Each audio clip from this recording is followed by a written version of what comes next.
This is PopXcast, where science fiction meets pop culture. We're a geek podcast for geek culture, so are you ready to get your geek on? Sit back, relax, step out of your TARDIS and warm up your chimichangas because this is PopXcast.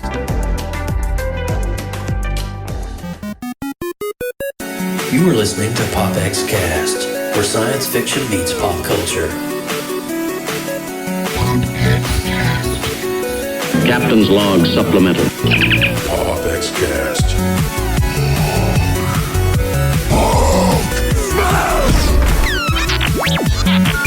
Hasta la vista, baby.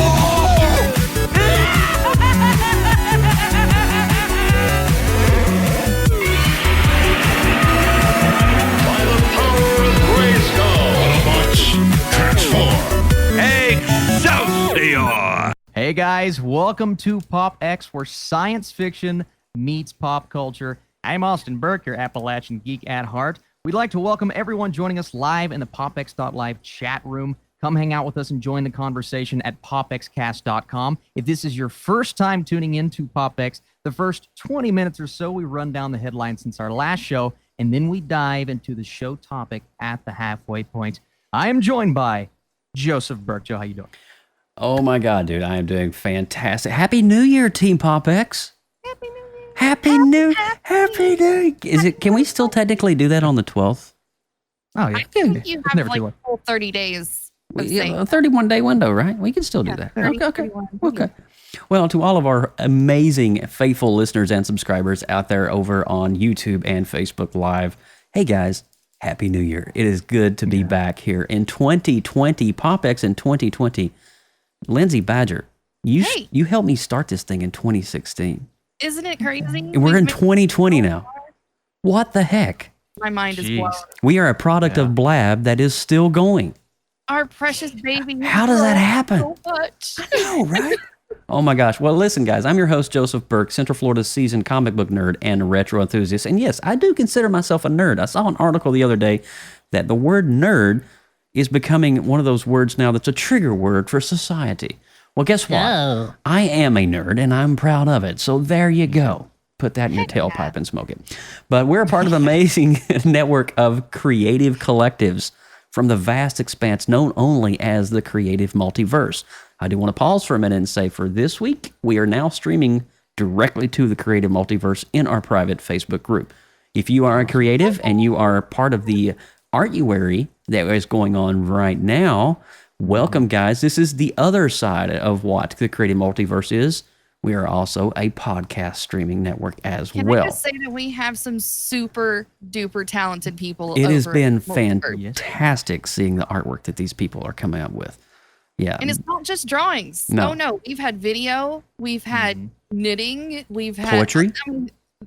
Poetry. Yep. And It's there's amazing. a cornucopia of talent over there. A cornucopia of talent. Yes. Hashtag It's that just right beautiful. now, I please. love Someone. everything. And keep it up, everyone. But this network of creatives is lightly sprinkled with talent that surpasses even what our own imaginations could even fathom. So for more information on the Creative Multiverse, please visit us on our Facebook group, on Twitter, and on Instagram. You can find us at all three at the Creative Multiverse, and we're eager to see what the creative talents awaits within you. And Lindsay Badger? Well, friends, if you haven't figured it out yet, I am your favorite geeky okie from the greatest Midwest state, Oklahoma.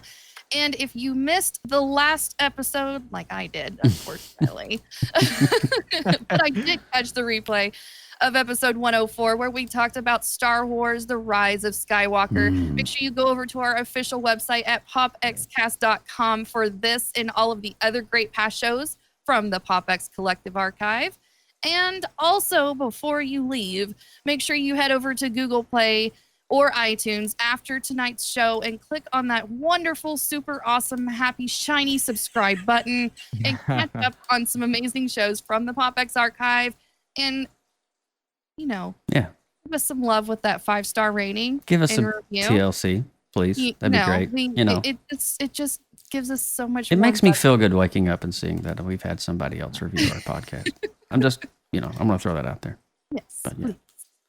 Anyway, so yes, welcome everybody. This is so good to be back with you in the new year. And like Lindsay said, make sure you leave us a comment wherever you subscribe from. We're also on Spotify now too. I know when you hear a lot of us talking about iTunes and all the other places, but Spotify kind of seems to be one of those hubs right now where, if you're streaming to Spotify, you probably got it going on. So definitely check us out over there as well. Now, with all that said, we're going to kick off the news, so don't go nowhere. We got some PopX news coming your way. Extra, read all about it. This is PopX News, coming to you live right here on PopXcast.com. Oh my God, that is so funny. I'm sorry, I have to maximize this for a second, just for effect. It's just, yeah. Let's just let that soak in there for a minute. Mike finds the greatest. I don't know how he does it. He's amazing. Mike, you complete me, Mike. Well, leading off this week in the news, we have our very own Mr. Austin Burke has officially achieved one heck of a milestone. And that this past week has he officially crossed 50,000 subs on YouTube. Now, anybody that's been a content creator and has tried to push out content on YouTube knows that this is... I can't with Mike. This is an insane feat. I mean, it's really crazy. Kind of like, when you hit 10,000, I would be happy. You just hit 50K. I'm like, what? And I'm living vicariously through you, Austin. So hopefully that's okay. But you have literally for the past 4 years put every bit of fiber of your being into this. Blood, sweat, tears, love, passion for film and television, and just creating something that is uniquely you. And you can tell that you're passionate about what you do in every video that you create. And so as we kicking off 2020, in this awesome milestone that you have achieved and was able to celebrate this past week and weekend, I just want to let you know from all of us here at PopX, and myself definitely included on top of that list, dude, we love you. Congrats on hitting 50K. Do you have an acceptance speech or anything? No, thank you. Putting you on the spot here. Seriously, guys, I appreciate it. It was something I never thought I would hit on YouTube, honestly. It started out as just a kind of a thing, and it grew into something more, and now hopefully it's going to be a career at some point. So that's awesome. I appreciate it. And I mean, Joe, I put a lot of time into it, but a lot of it spawns from what we do on here, coming over here and talking comic books and movies and shows, and I carry that energy over into my channel and build up that community in both places. So it's really cool, man, and 50K is awesome. Don't know what my next milestone is, but we're gonna keep doing what we do and see what happens, man. But I appreciate y'all, man. It means a lot. I'm telling you, dude, you're a freaking man beast for what you're doing. It's just insane. Just continue doing what you're doing, and we're gonna be right when you hit 100K. So that's right around the corner. All I know is that whenever I get those notifications for new videos popping up on the channel, I'm like, where in the world does this boy have time to sleep? I don't know. I don't sleep. It's insane how many videos you're pushing out constantly. He was in my house this past year, and he was creeping around the house in the wee hours of the morning, and my dogs are freaking out. But at the same time, I was knowing he was working. But it's also too, it's not only a labor of love, but it's also what he loves to do. It's his job. It's one of his things. And you can tell. Yeah. For sure. Austin, you get the honors of leading us into Mr. Kevin Feige here. So can we make a transition from 50K to Kevin Feige? Oh, Kevin Feige. Oh, the man, the myth, the legend. So Kevin Feige and his team at Marvel Studios are busier than they have ever been. With Avengers Endgame fully out of the way, the studio is working on expanding the Marvel Cinematic Universe at an incredible rate.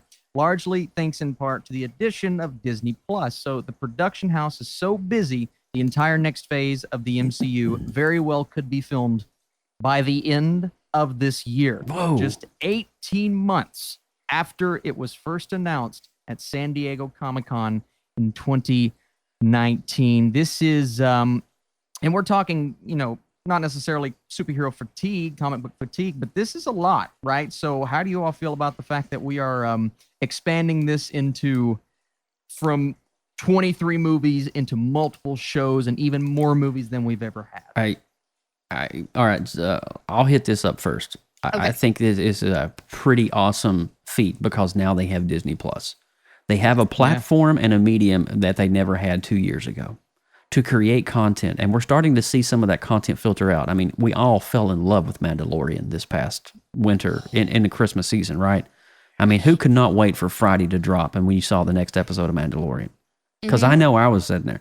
If the level of production, I mean, you were watching Mandalorian, you thought you were in a daggone movie theater. The CGI was just freaking beautiful. Yeah.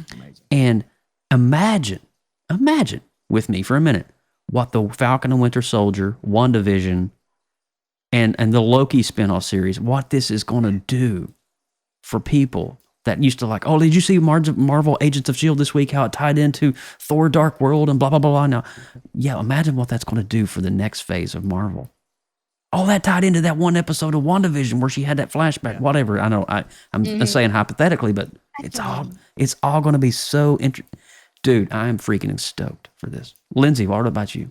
I kind of approach this with almost a devil's advocate kind of thought processes, because the nerd inside me is screaming and overjoyed with the future. It looks shiny and bright for Marvel Studios, and they just recently announced that they're doing Deadpool. Yes. Like a green light for that too, and that's not even on this list. But the thing that I'm very concerned about is because of the demand, not only from the box office, but also the streaming service, is the quality going to still be up to the same expectation? And that is really my only concern is, are they going to water it down and stretch it out to where people are going to start losing interest and it's going to start feeling cheap? It could happen. We saw what happened with Daredevil and Defenders. More than the quality and the things that drew you and sucked you in for those 10 years. Yeah. So that's really my only big concern. They kind of did that with Defenders for me. I mean, they built up Defenders on Netflix like it was this amazing glorified series, and it turned out to be nothing more than a bunch of heroes sitting in an apartment room having dialogue together. That's my biggest concern with having both shows and movies. There was how much action was in Defenders? Really? Yeah, it was very boring. It was very boring. It was very boring. And Lindsay, you do make a very valid point. And I think, though, if they can continue on with getting people like Taika Waititi, Jon Favreau, those kind of heavy hitters to be a part of this production process, I think they may try to alleviate that deadness and create more of an atmosphere of mystery. So, keep me craving more. That's all I have. That's exactly right. Yes. All right. So let's move on here with the news. Austin, let's see, Lindsay Badger, you're going to tell us a little bit about some Blue Beetle, aren't you? All right. Blue Beetle has surged into popularity in the last few years, and it looks like the younger incarnation of the hero might be getting his chance on even a bigger stage. Ooh. HBO Max is developing a series based on the DC comic character. Other details are unavailable at this time, but this would represent another big swing for the company as they try to bolster their offering as the streaming wars heat up. HBO is going to have to do something to stand out amongst all the other offerings available. Isn't that the truth? Yes, it is. Blue Beetle, along with some of the other DC series, could go a long way towards providing some extra value for this service. There is already some bolstering on the way with Stargirl and some of the other DC Universe fare ready to be shared across the platforms. So fans will have to wait and see what materializes. You know, I here's something too, Lizzie. You were talking about how HBO is going to have to kind of step up a little bit in terms of like, you know, the DC world of stories. Yes. Because we're seeing a huge oversaturation right now of Marvel stuff, especially with Disney Plus. But whatever happened to DC Online? They've kind of they kind of like focused all of their energy on their own internal streaming service that was so closed off, close knit, that I think they're gonna have to really work hard to catch up. I don't know if Mike can share any insight on that, but I haven't heard anything announced. I know they're still doing Titans, but in terms of Swamp Thing season 2 or specific, like I mean, lineup of announcements. But I don't know. What's up, Mikey? You're muted there, but you might want to unmute your microphone. But what is DC Online doing right now? They seem to be focusing a lot on the animated stuff. They dropped the new Harley Quinn show, which seems so they are making new content. Yeah. Okay. And they just had the new season of Titans. I haven't caught up on that yet. Supposedly the next season of Doom Patrol should be coming. So they're really kind of focusing on their TV shows and animated stuff. Not really anything, more like, movie, any kind of, made for the streaming service movie, something like how Disney Plus would do. Right. Well, at least, I mean, kind of where it's at in their big comic book section just keeps evolving, and that's pretty much about it that I've seen. Okay, well, you answered my question. At least they are, to some extent, producing content, and that's a good thing because for the past 4 or 5 months, I've not heard much about DC Online. So, well, their marketing of it doesn't seem to be, as big as, either Disney Plus would be or Amazon. It just seems like these shows just appear. Like I didn't know about the Harley Quinn until I just logged into the service just to kind of see what was going on. Not a lot of marketing for and that. it was just there, so I started watching, and I blew through it in like 2 days. It was about 10 episodes or 8 episodes.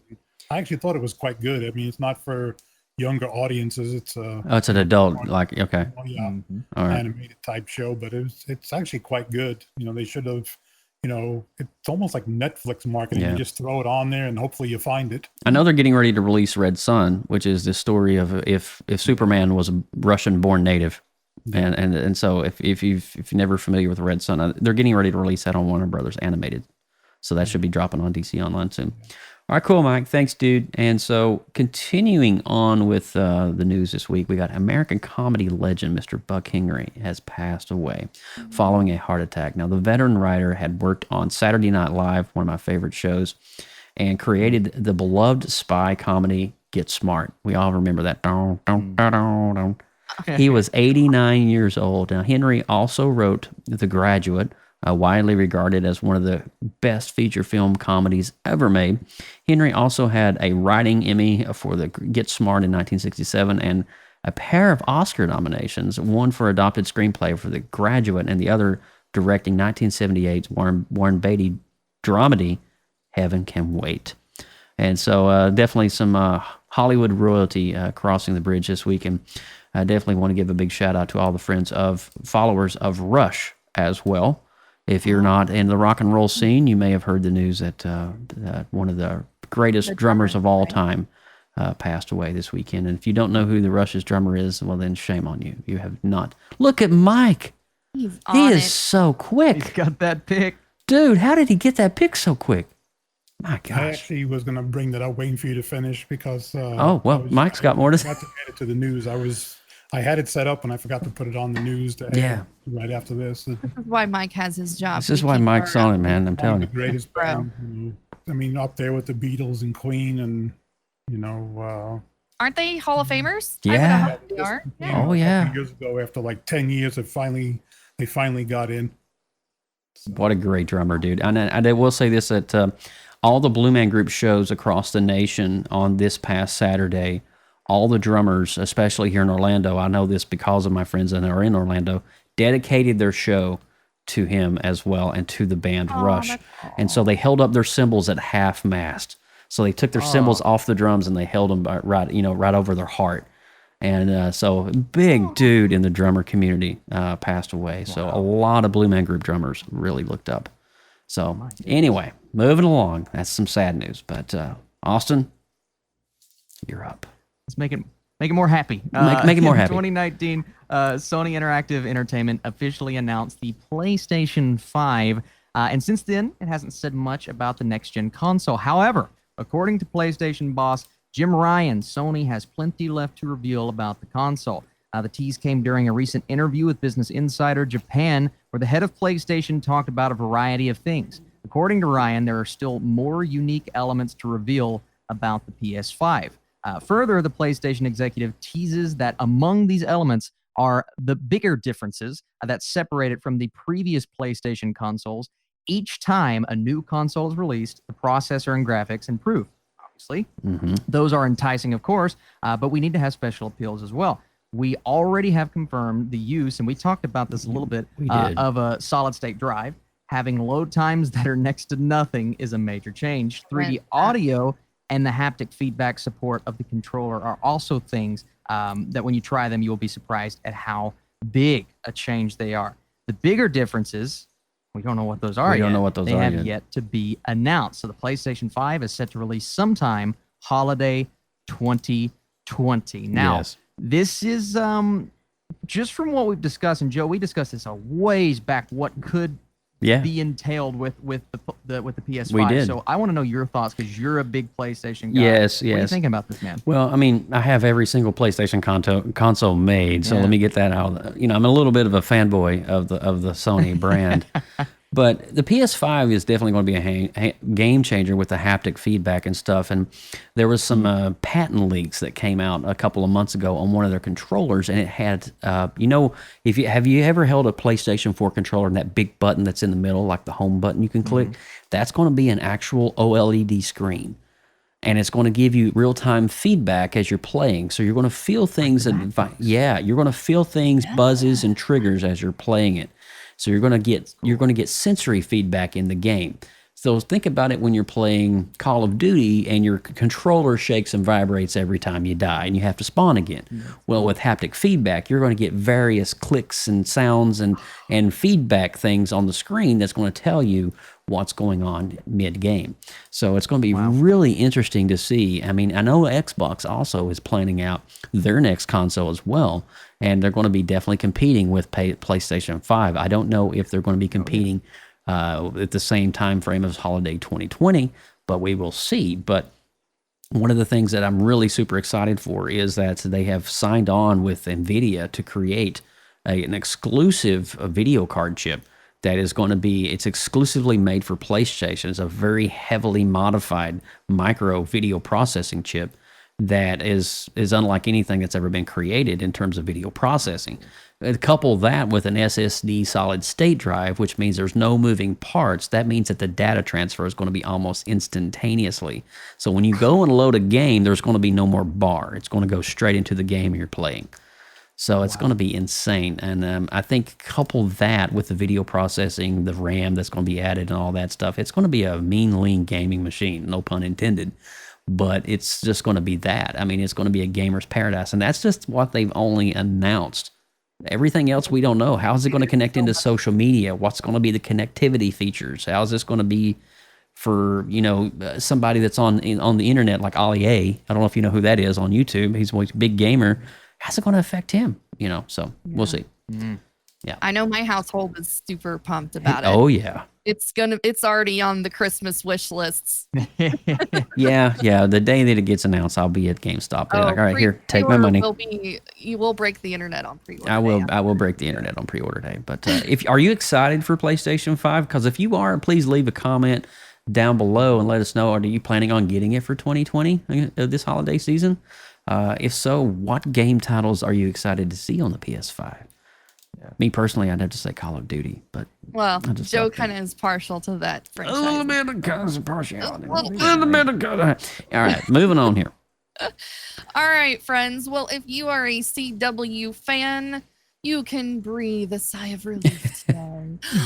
All right, the network has officially announced it's renewed essentially all of the original programming for 2020-2021 season. So if you are a fan of DC Comics and you like all of the series on the CW, you're going to get so much goodness of the Arrowverse that you just can't hardly stand it. Wow. The news out of the Television Critics Association press tour is especially good news. The Flash, Supergirl, Legends of Tomorrow, Batwoman, and Black Lightning will all be back next season. And renewal brings The Flash up to season 7. Wow. Supergirl and Legends of season 6. Black Lightning to season 4. And Batwoman to season 2. Now, you guys know that the Green Arrow has wrapped completely. Yes, it has. Its storyline. But there is so much more that is within the little universe, or Arrowverse as they call it. It's just a great story to keep up with. And I have gotten behind on keeping up with all of those, but I know it's just a fantastic little world that they have built. Yeah, DC's kind of got a niche there. They do. They created a niche, and it started with Arrow. And for me, my gosh, I'm like literally 2 years behind on all these shows. I think I'm right there with you. Yeah, the last time Netflix still pushes it out so I can catch up. I'll tell you, the last villain I saw was the one that was on Flash, the guy that was in the wheelchair with the brain. Oh no way! Yeah, that's when I stopped because I was just like, I can't keep up with everything. There was just too overwhelmed. That's kind of where I fell out too. I stuck with the Arrow to the end though. Yeah, I mean, All right, guys, our last one of the week. Here we go. Star Wars The Clone Wars Season 7 has a premiere date. We finally got it. A new promotional video of the official Disney website reveals that the show's final season will come to Disney Plus on February the 17th. We finally get a closure. Now that fans know when the show's final act will begin, the series began with Star Wars The Clone Wars, the theatrical film in 2008. Now, the film served as a series pilot. The computer animated show continued for 5 seasons on Cartoon Network. Netflix picked up the series for its 6th season and dubbed The Lost Missions, which debuted in 2014. Now, the Clone Wars Legacy project followed and consisted of comics, novels, animatronic-based, and unfinished Star Wars The Clone Wars episodes. Now, George Lucas created Star Wars The Clone Wars. Director-producer David Filoni has overseen the series since its start. He announced that the 7th season at Comic-Con and is looking forward to finishing what he and Lucas began almost over a decade ago. So it's pretty cool to see these 3D animation, and I have seen several of these, and they are very well done. Especially, I saw the lightsaber one with there was a lightsaber duel with Darth Maul and Obi-Wan Kenobi, I think, at one point, and it was just pretty awesome. Have you seen any of these, Austin? If there was someone to kind of follow up in Lucas's footsteps, and I think it would be Dave. Dave really took that franchise, and he worked really hard with Favreau on The Mandalorian as well, which feels to me the most like the original trilogy so far out of the new Disney era. So he's done a wonderful job with this series, man, and I cannot wait to see what they do with interlinking these stories with this final season to see where these characters progress to, because that was something that was missing for a lot of hardcore fans. I can't believe Disney Plus brought it back. They did this one for the fans, and this is going to be a really big passion project for him, man. So this is really, really exciting, and I think people are going to watch it like crazy. I think they're going to eat it up. I really do. And this is going to give me motivation because I never did finish the Clone Wars.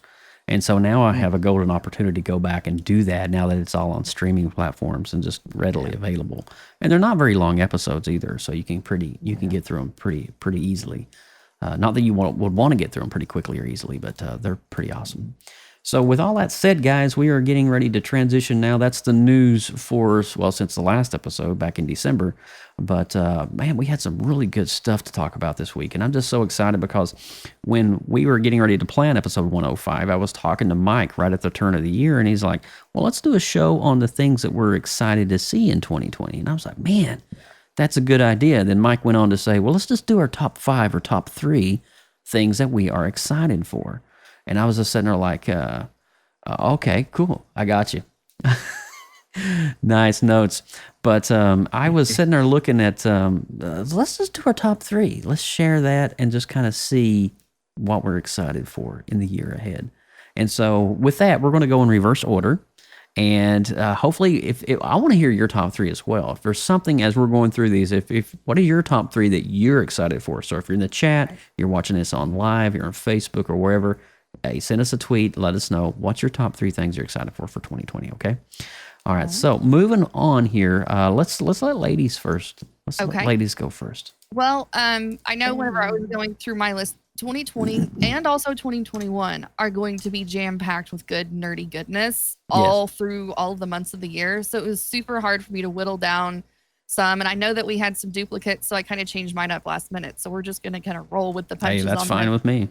I'm going to kick off my list. Not a movie, not a show, but a video game title that I think everybody is so fast. Cyberpunk 2077, featuring our favorite Keanu Reeves as one of the star players. He's a mercenary that is his essential goal is immortality. And it's a role-playing game that's set in the future. You've got like this sports car that looks almost like a Mandalorian and a Corvette had a baby. I mean, it's really an incredible graphics and artwork that's been coming out for this. And my husband's super pumped for it. I'm super pumped for it. And I'm not even the biggest gamer in the world. So I know that this is going to really hit the top charts. And there's a lot of really cool other titles coming out for the coming months. Actually, the next 30 days or so. Actually, there's a lot of them. But this one really has piqued some interest in my household for sure. So I wanted to make sure to throw that into the pile of coolness to talk about for this show. Well, Cyberpunk 2077. Now, you are definitely going to be playing this game, right? You're going to be one of the. Heck yes. Yeah. Now, I'm not as dedicated to getting the storyline knocked out as quickly as some other people. But you want to control Keanu. Just admit it.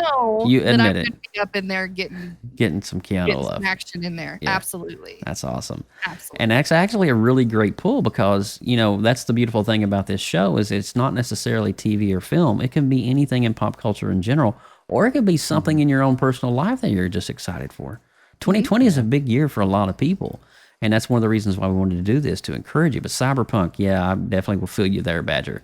Yeah. I probably will have to get this game as well because I saw the trailer and a bit of a Terminator vibe to it. It does. And it also reminds me, you remember that movie that came out with Justin Timberlake, In Time, where he has a limited, kind of reminds me of that a little bit, where he's got the time on his wrist. Always, the main focus is like you're searching for upgrading all of your implants. Everybody like has an implant here for this and that, and it's kind of like cybernetic world. That's awesome. That's cool. It's very interesting. If you haven't heard about it, I strongly encourage you to look it up and educate yourself. Educate yourself. For good. I like it. Cool. Hey, Mike, what's your number 3?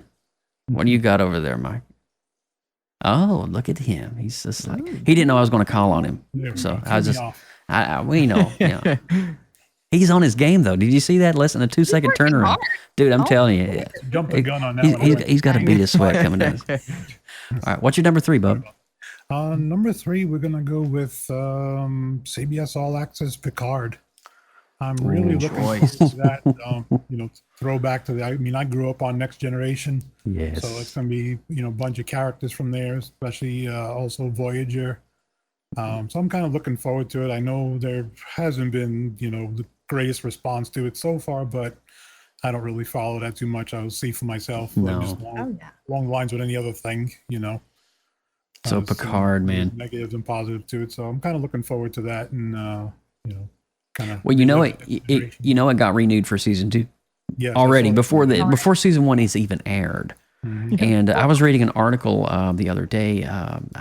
They were talking about some of the characters that are coming over, like Data and Number One and stuff like that from the show. And they said that how did they say this? It was News Weekly, I think, that this show is going to rewrite the history of the Next Generation. Yeah. There's going to be things that once this show airs is going to kind of rewrite everything that happened in the 90s. I'm like, whoa, how does he do that? So it's going to be pretty cool. Star Trek as a franchise has a ruthlessly dedicated love for tons and tons of people. And I actually myself took it upon myself to binge watch the entirety of Next Generations over the summer. Nice. And so I am like over the moon excited about this series just because it's so fresh in my mind, everything that has happened. So I'm really excited about where they take the characters in their journey. That's awesome. Well, Austin, what is your number 3? What are you excited for this year? So we saw a Picard trailer earlier, and Madison goes, "Is it who's he playing? Is it Patrick Stewart?" And I said, "Oh, let me tell you." So I went on the big tirade, and she's like, "Okay, I'll have to watch that with you." So that should be a fun little thing for the both of us. But my number 3, I'm actually kind of cheating. I'm combining all of the Marvel television coming to Disney Plus this year, which Fair is enough. Only 2 shows. It's WandaVision and Falcon and Winter Soldier. But I'm so curious to see what happens here. Right, this is new territory for MCU lovers alike. And this is something that, really could change the game for Marvel Studios if we get 2 successful shows in a row. And I know inevitably there has to be one clunker. And we don't know if that's going to be a movie or a TV show, but something has to fail, right? Can Kevin Feige keep this up? Well, so far, so good. We've not really had and even if we haven't loved some of the films like Thor: The Dark World, Iron Man 2, they've still been box office successes. So it didn't suck. No, exactly. By no means. It didn't suck, right? They were just average, but that's still pretty incredible for what Feige's been doing. So the thing that worries me the most is, 1, what Lindsay said earlier. I think you hit the nail on the head. And 2, fans of the MCU may be a little frustrated that they have to keep up with both TV and movies to be invested in the lore if they're more casual fans. But I also find that as something that will keep them watching the TV and will keep them watching the movies. So I think this will be cool, man. And out of those two shows, I'm probably more excited about Falcon and the Winter Soldier. But I think WandaVision is going to be awesome as well, especially if the rumors come true and it ties into Doctor Strange, man. So those two things have me pumped. And that's we'll talk about some TV on your all's list that I'm maybe just as excited for. But that's the TV I want to talk about, man. Marvel TV, awesome.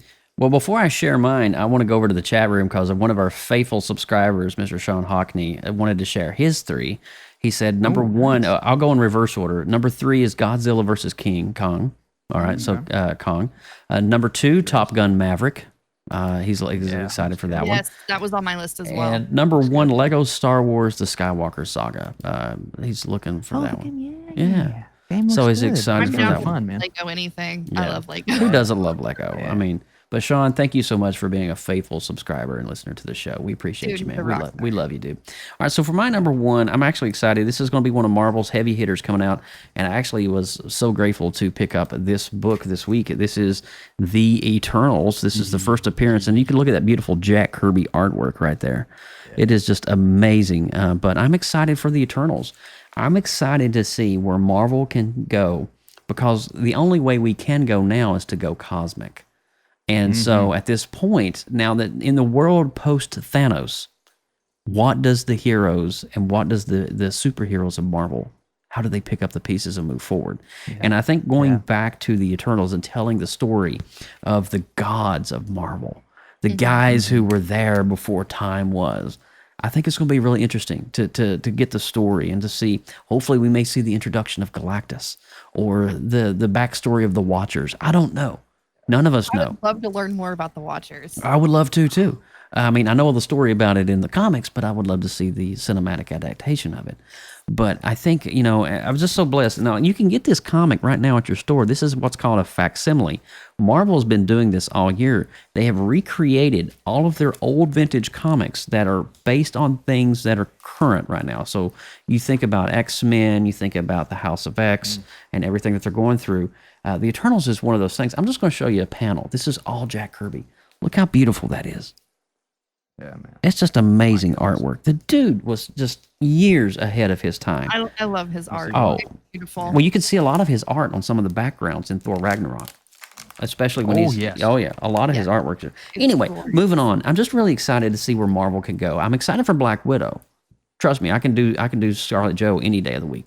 But I'm excited to see where they go in this frame and how this is going to connect and tie into things like Doctor Strange, Multiverse of Mayhem. What's going to happen there? So for me, that's my number 3. All right. So let's go back to Lindsay Badger for number 2. All right. Number 2, we're still keeping it a little bit out of our normal box, I suppose. It is a show. Okay. The Marvelous Mrs. Maisel. Have you guys all seen this? I have heard about this. Austin has. Look at yes. Right. All right. So this one's a little bit outside of our norm picks, but I have fallen in love with Mrs. Maisel. She is a Jewish housewives. The series starts in the 1950s. She has the perfect life and like the upper east side of the fancy town in Manhattan and all this stuff. And anyway, she gets divorced and like her whole entire world changes. She's forced to move back in with her parents and she starts this comedic career and all this other stuff. And she is just hilarious. That's awesome. I can't wait to see this. Is a series that I thought that I would be watching by myself because I have a lot wider palette of shows that I like to watch, and my husband not so much. I actually caught him watching a whole entire episode while he was in transition from moving from one room to another, and he stayed there and watched the whole thing with me. Really? He actually really, really, really likes this series too. So don't judge the book by its cover on this show. If you've never seen it, I strongly suggest you watch it. They've won tons of awards for all of the characters, not just the main one, and even just the outfits, the colors that they use, everything is wonderful. So season 4 is coming out this year, and I am really looking forward to this one. I will have to tell Alex about it. And you said that they're Jewish immigrants? No, they're it's just a Jewish family. Yeah, right. I think the mother's French. Are they in? They're going to France for a little bit in one of the I think it's Nice. Okay, cool. Because I know Alex, my wife, she likes reading into the Holocaust and she dives into the stories like Anne Frank and just the heartfelt stories like that. So even though she is divorced, she still has a good relationship with her ex-husband and their children, and you get to meet his family and how they integrate and they work things out together. It's a wonderful little love roller coaster. It kind of keeps you guessing, which I really enjoy that part. All right, Mr. Mike Ippolito, what is your number 2, sir? Share us. What are you excited for? Number 2, we're gonna go with Wonder Woman 84. Ooh.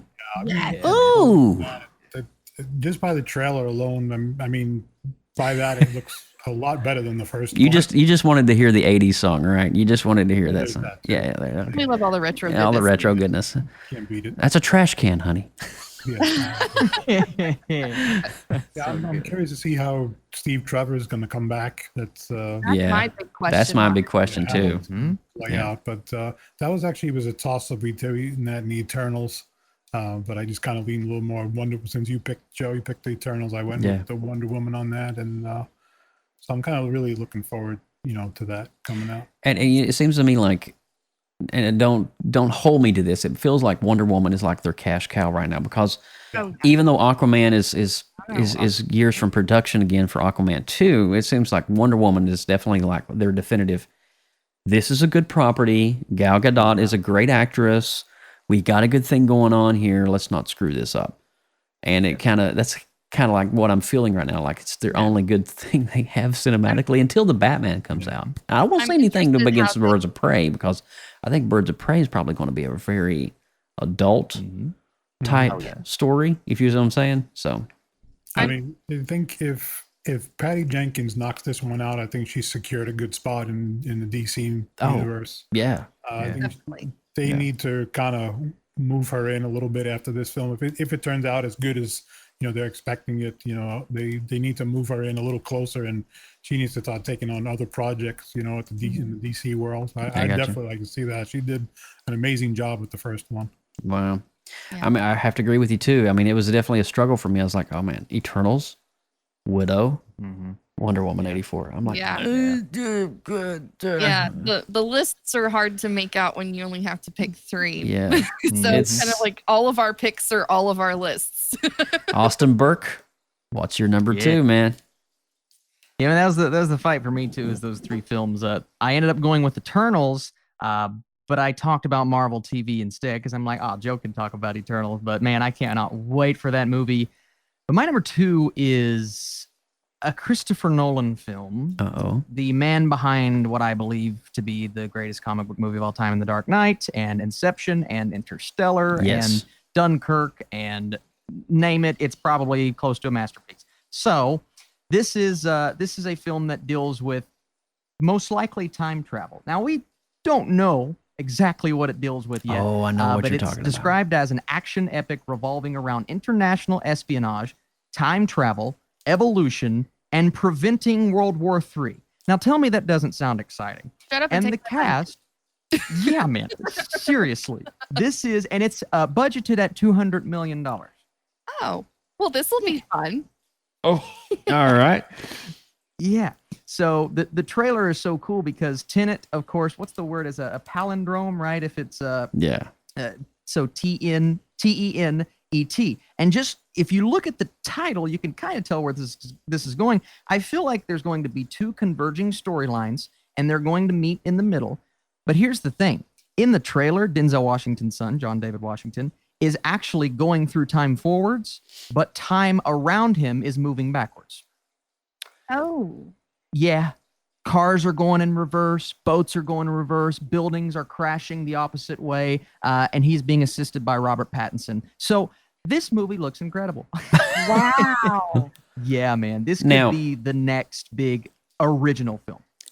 Now, isn't this, I heard rumors, if you will, bubbling that this may tie into Interstellar and Inception.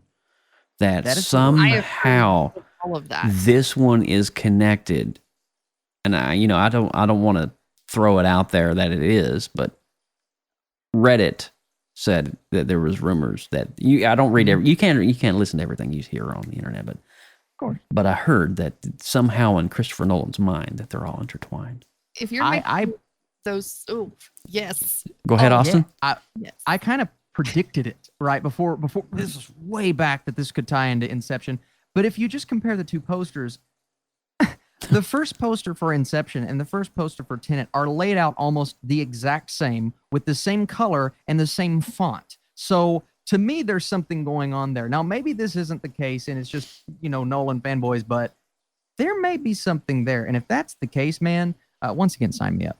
Yeah. Wait for this. Well, Christopher Nolan, created one of the best Batman trilogies of all time. I'm just going to drop it right there. He's amazing. Yeah. Holy cow. That poster thing is either they did it intentionally or they need to hire a new graphic designer. One or the other. Yeah. All right. So my number 2, and we're going to be getting to our number 1 very soon. We talked about it earlier in the news tonight. So if you were listening and paying close attention, you would know that I was super excited for this, the PlayStation 5. So I am super excited. I will be going to pre-order mine the day it drops. And I will be, I'm just so excited because it's almost like a tradition. Like every 4 or 5 years when the new next console comes out, I have this Joeism where I will go to the local GameStop, throw in my $50, get the pre-order going, and just, getting the excitement as you make your pre-order and you're waiting and you're building and you're seeing the titles coming out for the game and what the next Call of Duty name is going to be, what the next Mortal Kombat or whatever it's going to be. It's just really like, oh my God, this is awesome, and just where they're going to take this console to the next level. Like, what are they doing with it? How is this going to top PS4? How is this going to top, VR? What are they going to do with it? And so I'm truly freaking excited for the PlayStation 5. You had mentioned earlier in the news about how they were changing up the controller, and in this picture that Mikey found has the screen. Yeah. There it is. Yeah. The controller there that has the screen on it, which is that's going to be fun. People on the internet, they scour the court documents for these submitted patents. And, you can go through and you can see the Sony Corporation submitted patent. You can even see they predicted things at Walt Disney World that you could build your own lightsaber using these little kyber crystals and it would change the color. Guess what? When Star Wars Galaxy Edge opened up, you could do that. And it was just like, we couldn't imagine that 2 or 3 years ago. But, you can actually kind of follow the trends. And this is pretty close to what the patent of the console is going to be like, but it's going to be more of a U shape. But we'll see. I don't know. I'm really excited for it. I'm always a gamer. I'm always a gamer at heart. Video games for me is kind of like a therapy. I come home, I do a lot of things out in the real world in IRL. And so I am just like, when I can sit down in front of my TV and play an hour or two of some games, whatever that is, it relaxes me. It gets me into a good state. And so, yeah, that's it. I'm shut up now. So, Lindsay Badger, you have the glorious honor, my dear, to lead us into the number 1 round of the final top. Here we go. All right. Well, I'm over the moon. I'm super over the moon. I've always been over the moon about this. Over the moon. Stranger Things, ladies and gentlemen. Yeah, thank you. The saga will continue this year. It's season 4. But the last season gave us such a huge cliffhanger that I think I'm even more excited about this season than probably the second or third season when they came out. Because we don't know what happened to Hopper. We think he's dead. He might be dead. He might be alive. Hopper's alive. He's alive. He walked into the upside down. He is. He's too much of a badass to not be alive. Come on. Right? Hopper's alive. There's so many new avenues on where this group's going to go because they're older. They're some of the group has moved out of town, so how are they going to still stay connected as a tight-knit group like they have been? And they say we're not going to stay in our friendly little small snuggly town. We're going to be leaving to go to another place, which I'm guessing is Russia, but it could be somewhere else. Well, Lindsay, to kind of tag along with this, just released this Are they week from dropping Dark spoilers in Horse. the comic book? They have dropped a new 4-part series. Now, uniquely, if you look, that is a sphinx in ancient Egypt in the background. Ooh. Now, according to this, well, it's not a sphinx. It's just it's like a princess setting off the balcony. It looks like she's maybe like a Victorian era, I guess. Looking at it second time. Anyway, this story is from the group of kids in Chicago who are the special ones. Ask what you guys thought about bringing those back into the. Well, this story somehow intertwines, and it's a little bit of a backstory into prequel of season 4. Okay. So I don't know if they're going to wrap that story up when 11 went up to Chicago, but I wanted to let you guys know this is on the book stand right now. So a new 4-part series. This is issue 1 of 4. So go get it. I know that back when they introduced it originally, it kind of felt awkward for the overall story arc of the series. Right. But if they dove back into that and fleshed it out, I think it would make more sense overall. Or at least give us closure on it. You know, at least like wrap up the loose ends on that. Find out where the rest of them went. You know, do something with it, please. I echo everything you just said. That is my number 1, but it also battles with my anticipation of Mandalorian season 2 because I just cannot handle the cuteness of Baby Yoda and the badassery of the Mandalorian all in one. Well, this is the way it should be. I have spoken. But it is like, you're talking about Stranger Things season 4. Yes. Another reason why I'm excited for Stranger Things is we get the finality of it at Universal Halloween Horror Nights. Oh. Yeah. So for the past 3 years, we've gotten the walkthroughs of every house. This year, I'm sure as season 4 drops in October or late September, whenever, we're probably going to get the finality of that as well. And Austin, you need to come to Orlando to visit Stranger Things. I'm telling you. That sounds awesome. But awesome one. Mike Ippolito, what is your number 1, my friend? Before I get to that, I just want to chime in real quick on the Stranger Things. Some people I follow around here that kind of keep track of what's filming in the area, they said the Stranger Things cast and the crew are packing up in the next month or so to go to Lithuania, which should be back up to Russia. Whoa. That word's Makes come sense. out. About Maybe that's what this is. Maybe that's the tie-in. Yeah. Interesting. Mike, I love so much that you have a little bit of an insider's whisper of all the goodness that's happening there in the Atlanta area. He lives an hour from Pinewood, where they filmed all the Avengers movies. And I stuff. know, all the good stuff. I mean, he gets all the good stuff. A stone throw away. Mike, just recently I passed a production sign, which is probably about 4 or 5 miles from my house, right there near the interstate. The production code was the letters TT, which is Falcon and Winter Soldier. So that is they're in the middle of filming that here as well. Cool, well, man. It looks like there is some confirmation here. This is dealing. Remember her from the episode when 11? Yeah. So there is some definitely huge tie-ins here with the kids. Okay, that gives me even more to look forward to. Yeah. I'm kind of like even more Mike, excited. what's your number 1, buddy? We're gonna go with the return of an old classic, or the third installment of an old classic. Okay. Ghostbusters.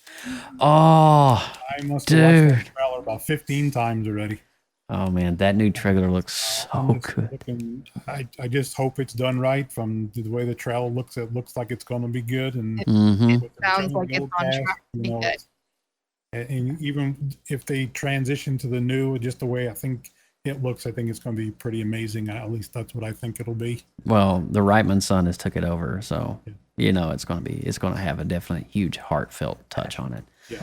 And we know what Alan did to it. Without Harold Ramis, but I think they'll do it right. I think Harold will be proud of it because Aykroyd has personally overseen a lot of the production and script for it. And so, I was toying with that as my number 1 too, and I'm really kind of glad I didn't mention it because I'm glad you had it. But Ghostbusters is going to be a fantastic afterlife, and I can't wait for the summer. It's going to be a great year for movies this summer. Sure, I'm so excited. All right, Austin, we're up to you, man. What is your number 1? So my number one is something that I'm sure you guys have heard of in the form of either a novel or a film that came out, I believe, in the 1980s. But my number one is Dune. This is the new. So have either one of you seen the 80s film Dune? I own it. Yeah. Okay, you own it. Okay, so I think that movie Paul. is okay. Yeah, yeah. See, Yeah. It is very very of its time and very kind of wacky of I love sorts. wacky. It's wacky. The but blue I don't eyes. want wacky. I want blue with eyes though. Here's the thing with Denis Villeneuve. So, as you can see from the photo, oh my god, that gets me so excited. So, Denis Villeneuve, I believe, is the best filmmaker working. Nolan is 2 for me. Villeneuve is number 1. He directed movies like Blade Runner 2049, Arrival, Sicario, Prisoners, which I believe are all 9s and 10s out of 10. So, there's a little basis. And let me read off this cast list before I get into what the actual plot's going to be. Dave Bautista, Josh Brolin, Oscar Isaac from Star Wars, Rebecca Ferguson from Mission Impossible, Timothy Chalamet, one of the best up-and-coming actors right now, Javier Bardem from No Country for Old Men, Stellan Skarsgård from Pirates of the Caribbean, Jason Momoa, and Zendaya. That's the cast. Give me a ticket. Yeah. Let's do this. Dude, that's a great cast. And the majority of those guys, so I believe the Kings, we're talking a space fantasy epic, and within on different planets there are different kingdoms. So think Game of Thrones in space. And the Kings, I believe, are going to be Dave Bautista, Jason Momoa, Oscar Isaac, and Stellan Skarsgård. My God. The 4 kings. And then Chalamet is basically your Luke Skywalker protecting this element, going on this adventure across the galaxy. And all of the kings are sending their warriors after these elements. And there's rumors that they're a lightsaber-esque weapon that each of them are going to use. And there are going to be showdowns, battles, and face-offs with each of the individual kings or their bodyguards. Dude. Let me tell you. And this, so Villeneuve came out and said, I love the original film, but we're not going that route. We are keeping this epic. And here's what he said. And here's the quote. Lord of the Rings in space. That's what he said. Yeah. This wasn't even on my radar, and it's immediately jumped up to at least the top 5. Peter Jackson has to be happy right now. Dude, Thanos himself, Josh Brolin, released an Instagram post, and then he put something online, a quote of him saying, when I read the script, I cried. Wow. Because that's how much he loved the script. And this is Thanos we're talking about. So everyone keep an eye out for all the information about Dune. Is this releasing this year? So it has the release date. So originally it was supposed to come out around Tenet, which is July, but they have Oscar faith in this movie, so they pushed it to November. So it is a prime Oscar release date with the ambitions of a box office success, like an epic. November. Basically. Wow. Yeah. Okay. So, I'm freaking excited about this now. And I knew they were filming it, but I just didn't know like a lot of the details. And thanks for like, telling us like the cast list and stuff, because that makes me even more excited. That, jeez. I'm excited about all the things we just listed. That's insane. Me too. Well, we're getting ready to wrap up, and I'm gonna knock this down to a sentimental level. But before I do that, I want to let you know that there was some pretty cool news. We didn't mention it, but I wanted to mention it for this reason: that there were some negotiations between Universal Productions and Universal Pictures and Comcast between Disney and Marvel Entertainment over the past week. Marvel Entertainment and Disney acquired 100% of the full rights for The Incredible Hulk and Namor, which means that Namor could go head-to-head coming up in Black Panther 2. If you followed any of the comics, you know that the Kingdom of Wakanda and the Kingdom of Atlantis have fought and they've been allies and they've been enemies at times. And there was illusions and things that were dropped in Endgame and Infinity War of things happening in Atlantis or under the sea or stuff like that. There was verbiage that were thrown around. So I'm pretty excited that they're going to be doing that for this. And I know Mike probably won't have a graphic for this, but I'm going to share this anyway. My number one, and this is coming from me, this is not tech, this is not comics, this is not movies, this is not anything, this is Joe Burke. 2020 is going to be the release date of 3 big things in my world. And those big things are going to be from 3 big companies, 3 big pharmaceutical companies. Now, I'm not endorsing or promoting anything in the pharmaceutical industry, so let me get that clause out.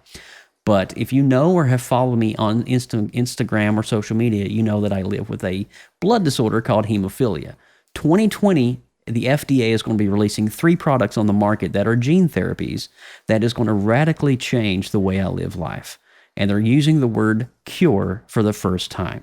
So 2020, and the reason I said this, and I could have done this on one of my other channels, but for me, 2020 is going to be a game changer. It already has been for me.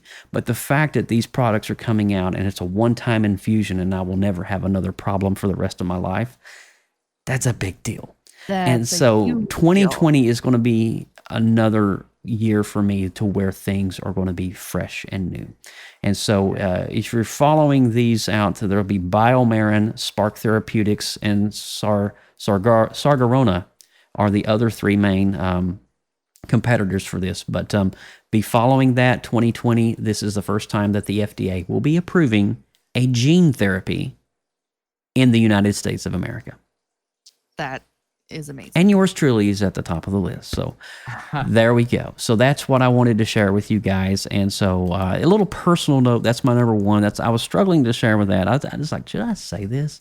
But I don't know. But yeah, you know what? Why not? But we're all part of the family here. But I'm actually really excited about the merger with Universal and Hulk and Disney acquiring all the rights now. That means that Disney and Marvel now can create an Incredible Hulk film. Yeah. So, but yes, that was my honorable mention. But my big one is definitely what progressions we're making in the bleeding disorders community for 2020. I'm pretty excited about it. Yeah, man. So, is there anything I've missed, or is there anything that we need to? Is there any other honorable mentions that we should probably throw out?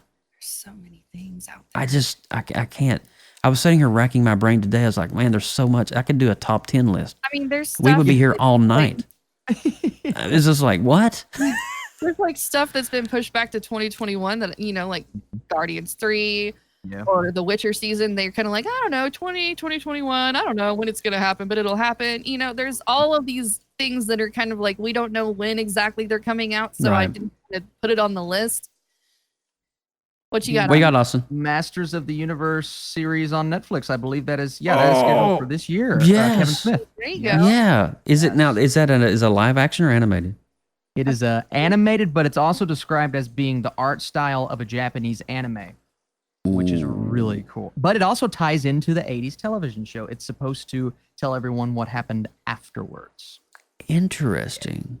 Netflix has a similar anime type show, Ultraman, the 1960s Ultraman. Yes. If it's in that style, it'll be really good because I enjoyed the Ultraman series. That show was cool. Japanese anime is mind blowing what they can do with that stuff. Yeah. I love manga. But all right, guys, so that is episode 105 in a nutshell. That is our top 3 things that we are most anticipated for in the year ahead. I mean, 2020 is going to be a spectacular year any way you look at it. And just all the films, the technologies, the things that are coming out. And I mean, we didn't even mention like tablets and phones and devices and stuff like that. Yeah. So it's going to be a crazy year for a lot of things and in a lot of good ways. And one of the trends that I was seeing on some of my forums I was reading is that tech is going to become more simplified. And what I mean by that is you're going to be seeing technologically advanced things, but in a very simplistic way. So that was a kind of a trend that I'm seeing. So pretty cool. I was interested in, just as a general, what they're going to come out for the VR world this year, because they're making more strides with basically the VR headsets, compared to where they were a year ago, and a lot of new video cards that are coming out that enhance the VR experience to when it was originally introduced a few years ago to where it was affordable to everybody to have it, and now the video cards are starting to enhance what they have, to enhance your existing VR headsets. Wow. Well, yeah, I mean, you think about it, the PlayStation 5 and the new Xbox, those graphic cards are going to be so enhanced that they are very much so capable to handle the next generation VR. Definitely. So yeah, I wouldn't be surprised if we'll be hearing companies like Industrial Light and Magic on board creating games for these experiences. So, all right, guys. Well, that is it. Austin Burke, begin the wrap up, my friend. Oh, yes. Yes. So, wrapping things up here, I am Austin Burke at the Burkinator. You guys can search and find me. We are also part of a newly formed creative group known as the Creative Multiverse. For more great media content, artwork, and more, find us on Facebook, Twitter, and Instagram at the Creative Multiverse. If you are creative, if you produce content or have a talent, we want to see it, and we would like for you guys to share it with us in the multiverse. Also, connect with us on social media. You can find us on Facebook, Instagram, Tumblr, Twitter, and Pinterest, all at PopXcast. Send comments and suggestions to us via email, popxcast@gmail.com. Also, for future and past shows, visit our official website, www.popxcast.com. Oh, yeah. And I am Lindsay Badger, and you can find me at LR Badger all over the social places in the interwebs. And you can also check out my creative side over on at Badger Mates. And we want to give a huge shout out to Wirecast and all of our friends over there, Mr. Stephen Haywood and Telestream, for all of the goodness that they help and support our little show here. So thank you, sir, and crew. Mr. Haywood, the man, the myth, the tech buzz. All right, and I am Joseph Burke, aka at Joseph Burke Arts on social media, and of course, hats off always to my amazing team, Team PopX, on this episode, and Mr. Mike Ippolito, all the way up in Catlanta, Georgia, or shall we say Hotlanta? Oh, look what the Swiss Army knives of lightsabers. I love it. Even got the corkscrew in there for the wine bottle. Look at that. That's amazing. All right. Anyway, join us next time in about 3 weeks on episode 106 as we're going to dive into Birds of Prey.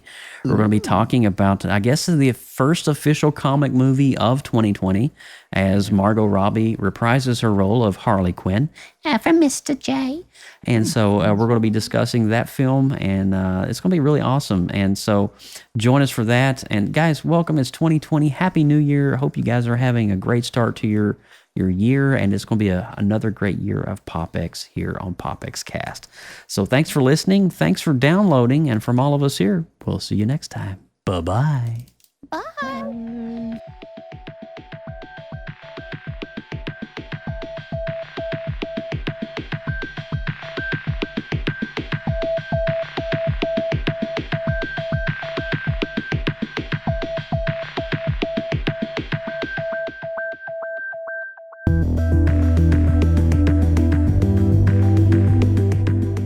From everyone at PopXcast, thanks for listening. Please make sure to like our Facebook page, facebook.com/PopXcast, and click the follow button to get our live stream notifications. Drop us an email, popxcast@gmail.com. Be sure to check out this and more great content on the Gonna Geek Network at GonnaGeek.com. Get your geek on!